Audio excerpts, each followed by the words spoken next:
At 80, Tom Selleck finally tells the truth about Glenn Ford. You learn a lot after 80 years in this business. Some lessons come easy. Most don't.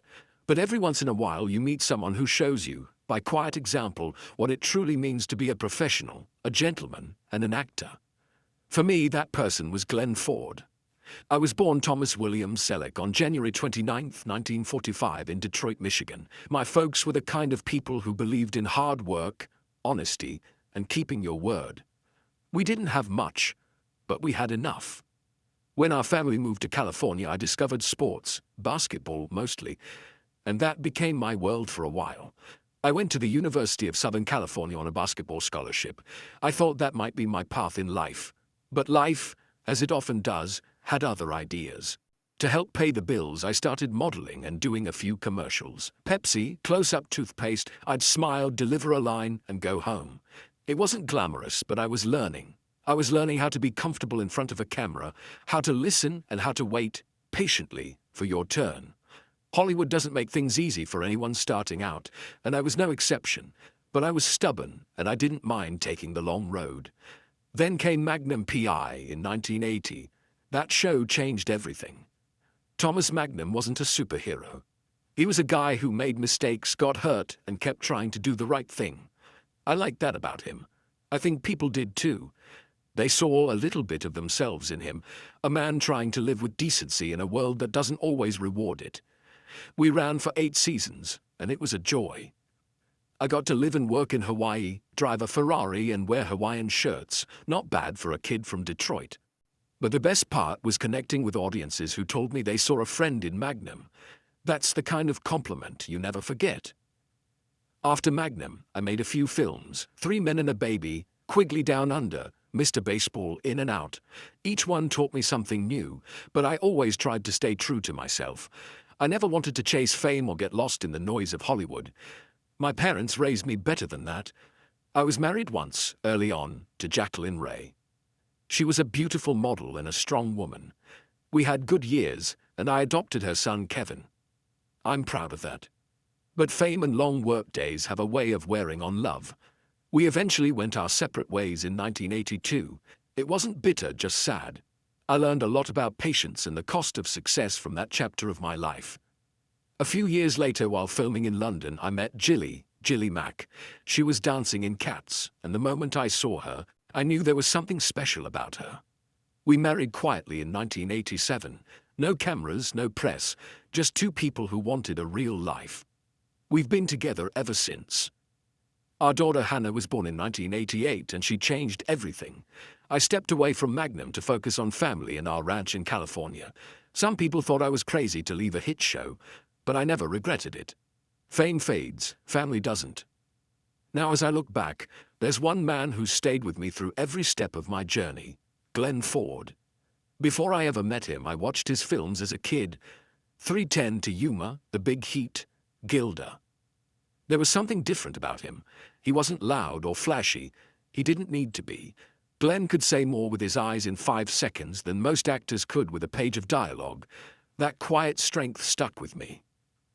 When I finally met him in the early 1970s, I was still struggling. Another young guy trying to get noticed in Hollywood. Glenn didn't treat me like some kid. He treated me like a colleague. That meant the world to me. He talked about discipline, humility, and honesty, not the kind of things you usually hear in this business. Acting, he told me, isn't about pretending. It's about truth. That one line shaped everything I've done since. When I played Thomas Magnum, or later Frank Reagan in Blue Bloods, I thought a lot about Glenn. The stillness, the patience, the way he made a man's decency feel interesting.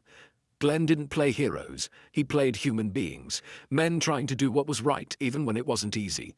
I've tried to live that way too. Sometimes on set, I'd catch myself asking, how would Glenn handle this scene? He never faked it. Every gesture, every pause, it all came from a place of truth. You can't teach that. You can only learn it by watching. Glenn Ford passed away in 2006, and I still think about him often. I wish I'd told him what he meant to me. You always think there'll be time for that kind of thing, but time has its own plans. Glenn wasn't just an actor I admired. He was a standard I've tried to live up to. People sometimes say to me, Tom, what's your secret? How have you stayed grounded all these years? The truth is simple. I watched men like Glenn Ford.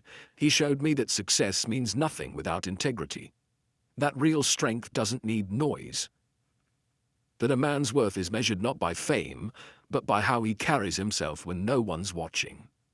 At 80, I look back with gratitude for the career I've had, the family I love, and the mentors who showed me what truly matters. Glenn Ford taught me what it means to be a real man in this business. I owe him more than he ever knew. You reach a point in life when you stop chasing things and start appreciating them. I'm there now. At 80, I don't wake up thinking about scripts or ratings or red carpets. I wake up grateful for the morning light over the ranch, for the sound of horses outside, for Jilly's laughter in the kitchen. Those are the things that matter now. People sometimes ask me how it feels to grow older in Hollywood. My answer is always the same. It's a privilege. Every wrinkle, every grey hair, every ache, they're reminders that I've lived a full life. I've worked hard, loved deeply, lost, learned, and kept going. That's something to be thankful for. When Blue Bloods came along in 2010, I didn't expect it to become such an important part of my later years. I thought it might run a season or two. But the show struck a chord because it's about something timeless. Family, faith, duty, and love. Frank Reagan isn't flashy or loud. He's steady. He listens more than he talks.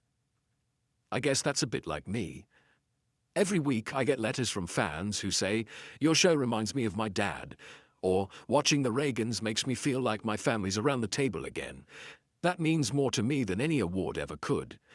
That's when I know we're doing something right. I've been blessed to work with some extraordinary people, actors, writers, crew members who give their best every day. But I think what's kept me grounded all these years is knowing where I come from. My parents taught me to keep my feet on the ground and my word good. That's still my compass, even now. I've never been one to talk much about legacy. I think that's for other people to decide. But if I had to sum up what I'd like to leave behind, it would be this: that I tried to do the work honestly, that I treated people right, that I kept my priorities straight: God, family, work, in that order. Fame comes and goes, roles fade, but integrity lasts. When I was a young man watching Glenn Ford, I saw someone who didn't need to shout to be heard. He carried himself with quiet confidence. That's what I've tried to live by. If I can be remembered even a little like that, as a man who did his best, who stood by his values, who loved his family, then that's enough for me. At this stage of life, peace is the greatest reward. I've got my horses, my wife, my daughter, and a good bit of land to tend. I don't need much else. I still love acting, but I love coming home more. You know, people always say, Hollywood changes you. Maybe that's true for some, but I think the trick is to change it back a little, to bring honesty, respect, and humility into a place that forgets them sometimes. If I've managed to do that in some small way, then I think I've done my job. So when I look back on it all, the shows, the movies, the fame, the long nights on set, I feel nothing but gratitude. It's been a good life, a full life, and every time I step out onto that porch and see the sun setting over the hills, I think about how lucky I've been to do what I love, to love who I do, and to still believe in the quiet power of doing things the right way.